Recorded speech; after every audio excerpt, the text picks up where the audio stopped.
What's up, everyone? Mr. NoobTube Gamer. Today we're playing Deathmatch Classic in 2024, a game that...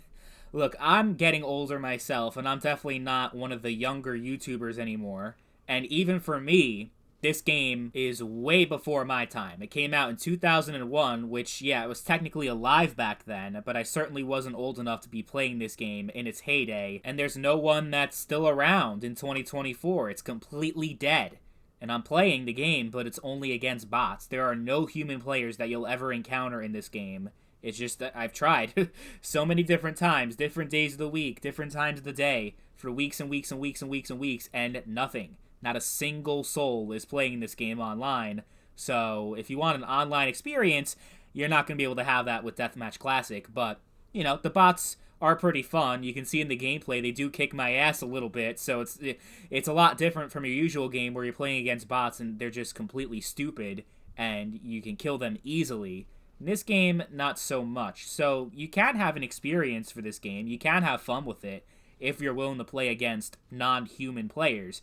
It does get boring after a while, though, not having that online interaction with other players that you would expect in a game like this. But I can't say I'm surprised that it's dead, because the arena shooter is just a forgotten genre of gaming that has been lost in time. There aren't that many arena shooters that have a very healthy and active player base. I don't think there really are any in 2024. Quake Champions is one of the newest arena shooters that have been released, and it has maybe a couple hundred active players on Steam, if that much anymore.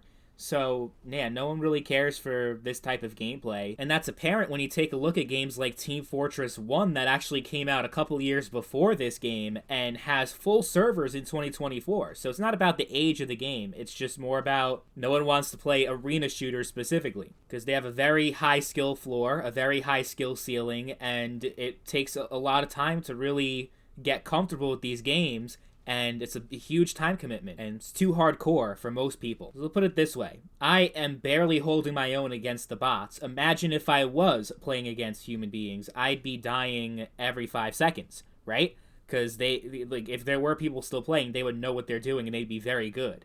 They probably would have been playing this game for years and years and years. And that type of dynamic will always put the new players at a significant disadvantage. Not that any people are really looking into a game like this. Most people probably didn't even know that this game existed. It was a Half-Life 1 mod, and a very good one. So was Team Fortress 1, by the way. So those two games kind of have something in common. But I want you guys to let me know in the comments section two things. One, have you ever played Deathmatch Classic before? And what are your experiences with that game? And also, why do you think the arena shooter died? And do you think it ever has a chance of coming back?